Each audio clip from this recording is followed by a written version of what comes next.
What's going on, everybody? Smitty from Around the 412 here. This is a little bit different of a video, something that I'd like to do each weekend if I have the time to do so. But we're going to preview the opponent. So the Pittsburgh Steelers are welcoming the Cleveland Browns into Pittsburgh on Monday night for week 2.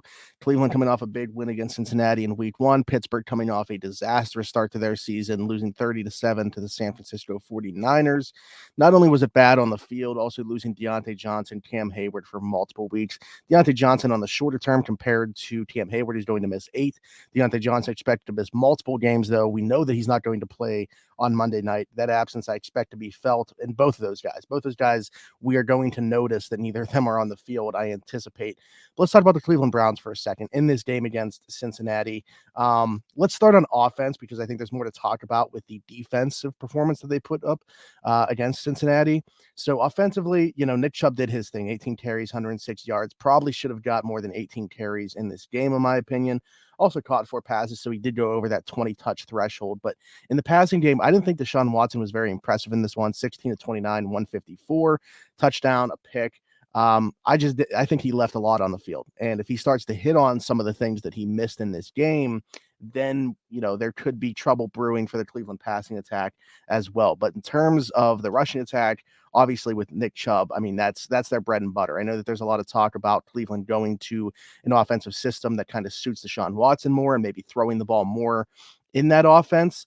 Man, I still think that offense has to go through Nick Chubb, who's their best player on the offensive side of the football. So I would still be surprised if when things are all said and done, we're still not talking about that being a run first team.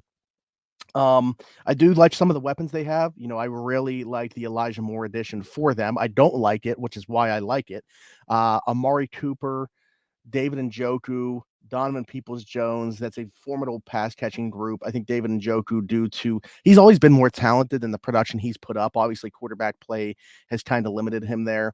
Deshaun Watson, I think, can get the most out of him. At the same time, if you look at Deshaun Watson historically, he hasn't necessarily gotten a ton of production out of the tight ends, but you look at the tight ends that he's had in Houston, it's kind of hard to, he's never had this perfect marriage of a tight end that I think that you have in David Njoku, who I think is a really talented pass catcher. Amari Cooper should have never have fell into their laps the way that he did when Dallas moved on from him. Elijah Moore coming over from New York when the receiving room just got a little bit too crowded there. He was kind of the odd man out, wasn't happy with his situation last year. So, yeah, I like that group as a whole. All right, let's talk about the defense, though. Jim Schwartz coming in as the defensive coordinator has immediately put his print on what this defense is going to be. Moves Myles Garrett kind of all around. I know that, there's that clip of him hitting that crossover move right over the center's nose before rushing the passer. And I'm not I don't know if he's going to do that all the time or anything like that, but I think that they got creative with him, saying he doesn't just have to be an edge rusher. He can rush from multiple spots. Heck, they were basically using him as a middle linebacker at times in this week 1 matchup. You look at what they held Cincinnati to on the ground, 13 carries for 56 yards for Joe Mixon, just a 4.3 average, and that's including a 22-yard run within there. Not much else from anybody else, obviously, of note in the rushing attack. Joe Burrow, 14 of 31 for 82 yards passing, a 52.2 quarterback rating.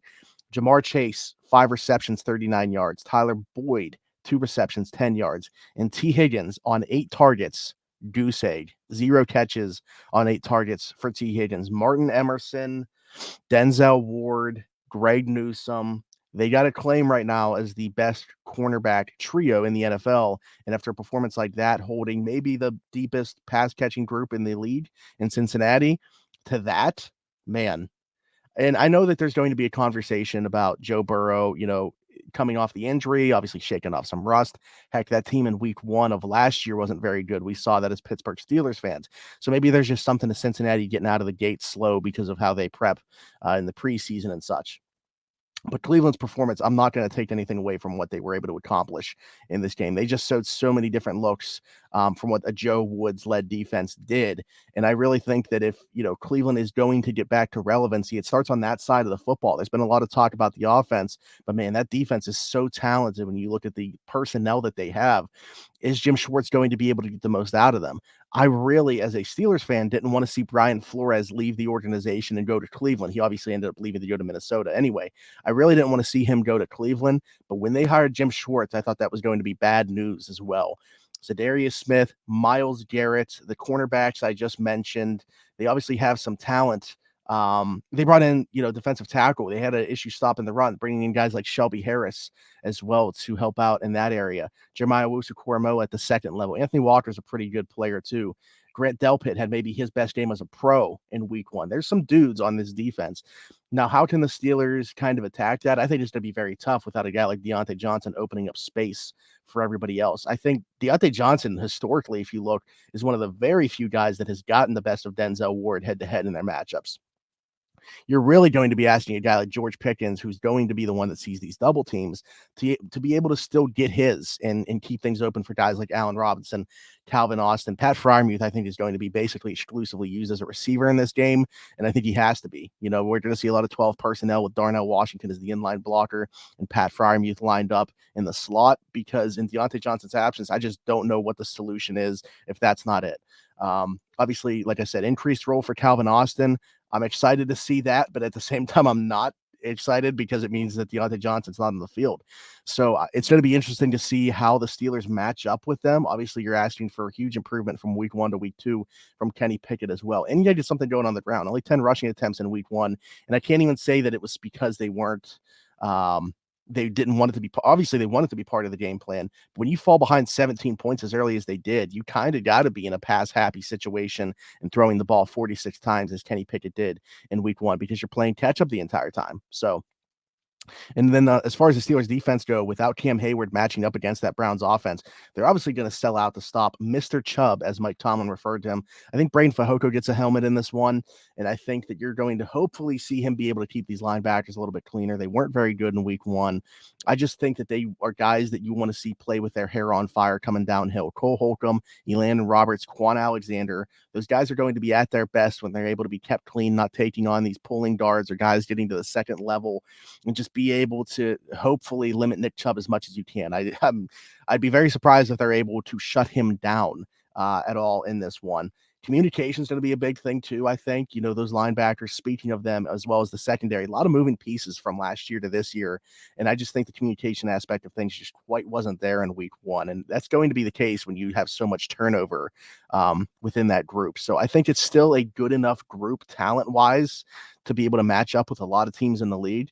I just think from a communication standpoint, they weren't there yet in week 1. Hopefully they are there in week 2. DeJuan Jones starting at right tackle as well, following a season-ending injury to Jack Conklin. Going to see a lot of TJ Watt in this one. I expect that the Browns are going to get pretty creative with that and not just leave him on an island out there against TJ Watt. But I'll be interested to see what exactly the game plan is there for him. Also, Alex Highsmith has gotten the better of Jedrick Wills pretty much every time that they've matched up too. So I do think if there's one area the Steelers do have the advantage over the Browns, it's with those pass rushers going against the tackles. If they're able to take advantage of that matchup and maybe, limit Chubb a little bit and get Deshaun Watson into obvious passing situations, then we could see, the Steelers maybe in a more favorable spot. On paper, this just feels like one that the Steelers shouldn't win, with the Browns riding the high that they are and the Steelers riding the low that they are. But this is also just feels like one that Mike Tomlin just pulls out of his hat. So I'm with the Steelers in this one. I picked the 49ers in week 1, so obviously no hometown bias here when it comes to making these predictions.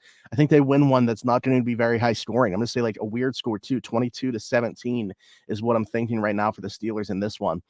I know Tyler will be back with his offensive keys. I got a video up about the defensive keys for the defense, and a lot of what I just said in this video is going to be very important too. But I really liked what the Browns did in week 1. If they can continue to carry that over, they are going to be a scary team. I think they have a top 10 roster. It's just a matter of putting it all together. You really can't believe in Cleveland until they show you, right? I mean, it's just one of those things. But the talent is certainly there for them. We'll see if this is the year that they are able to put it all together. But thanks for tuning in, guys. Subscribe to the channel, leave us a like, hit that notification bell so you don't miss a single video that we're putting out over here. We appreciate all this support. Can't thank you guys enough.